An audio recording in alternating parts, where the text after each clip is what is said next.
We denigrate people that, have a wild imagination. And often these are your inventors. These are your Einsteins out there. These are your geniuses, okay, that aren't afraid, that actually really revel in and appreciate their imaginations and use their imagination. That's all it is. I don't have to know calculus to be a genius. It's just a matter of you choosing to be a genius because you're valuing your imagination. God says, that's good. That's all right. That's what I want you to do.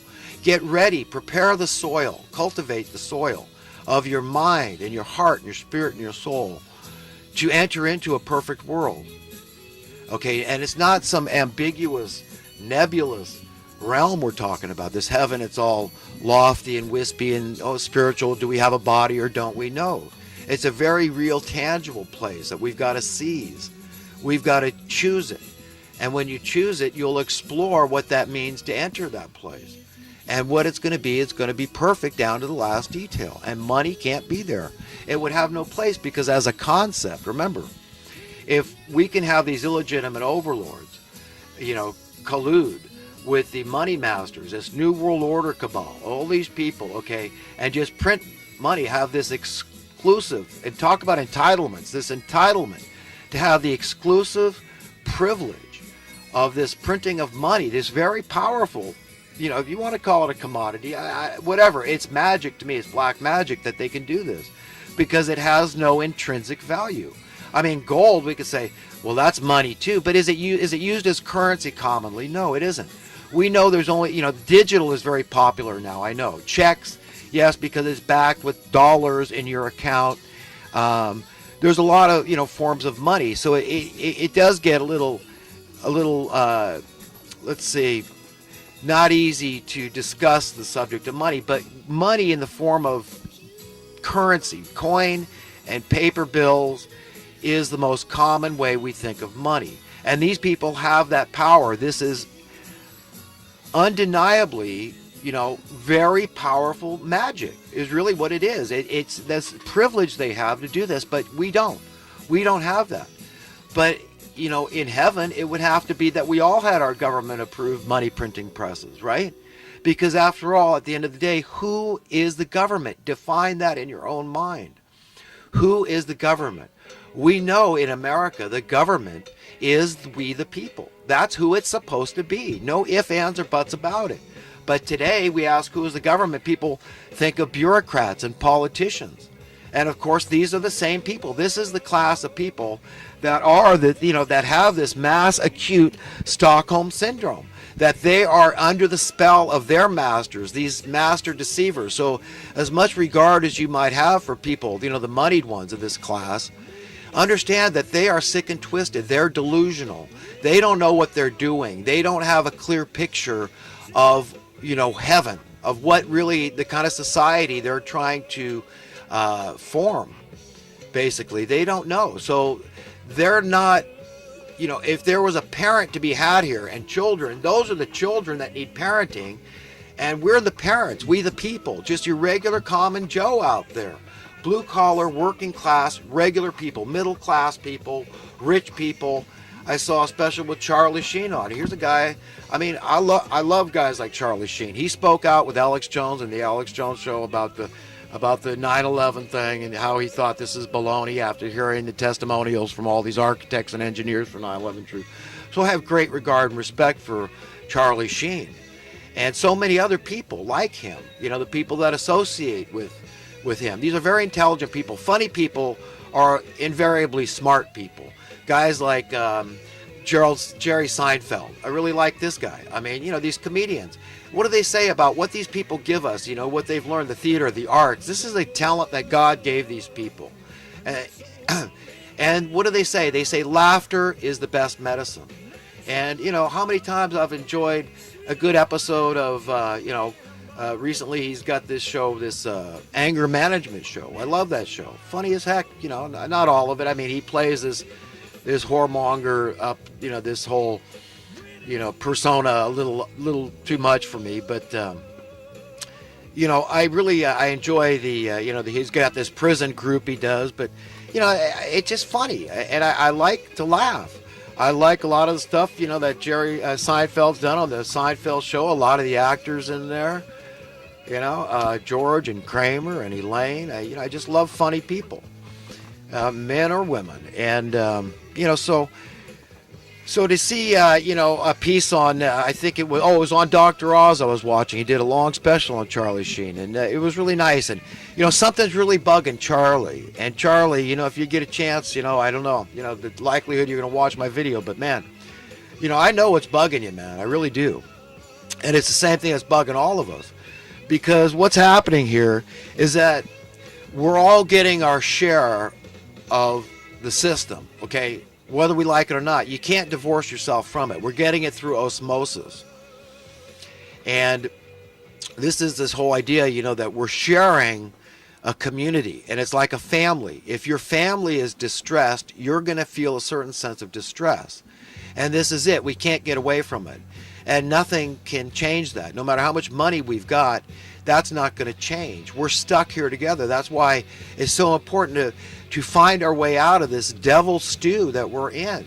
And what does it entail? It entails tackling it head on, confronting it.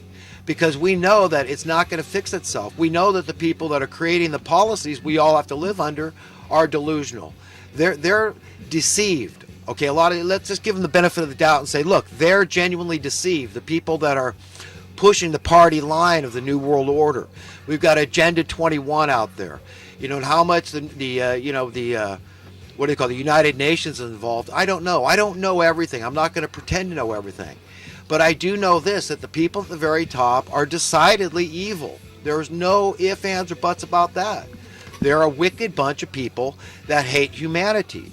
And I would cite the Georgia Guidestones. If you really want to know where these people are going with their agenda, look at the Georgia Guidestone. This whole weather, we got to worry about the climate, taking it out of God's hands. They say, God's stupid, Mother Nature's stupid. No, we got to fix this on our own. Even though, we've got the carbon footprint of 10,000 men, we're going to be the mouthpiece and tell everybody how to live their lives. And we're going to suppress the clean energy technology because it's all political.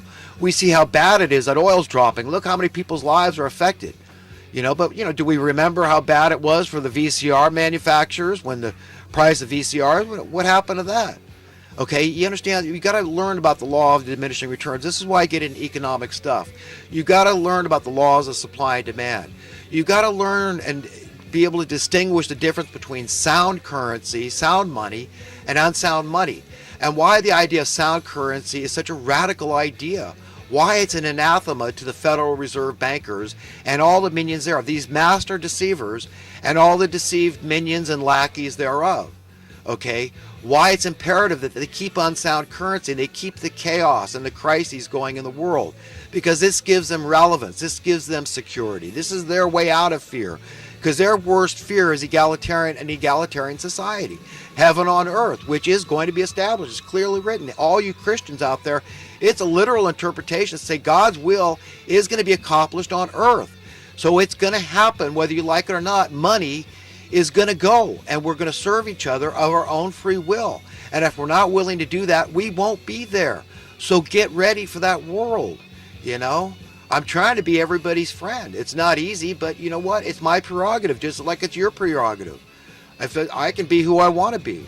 And if I can love my enemy, and I'm instructed to do so, who can't I love? It's easy to love those people I already like and respect and admire.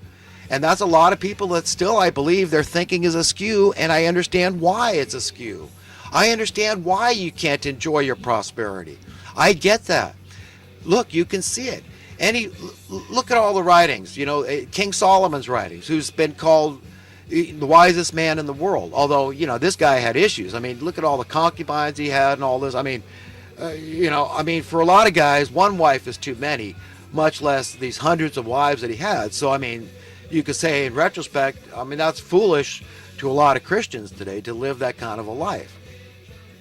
So anyhow, the point is that we've got to understand that, riches are seen as a snare to the soul.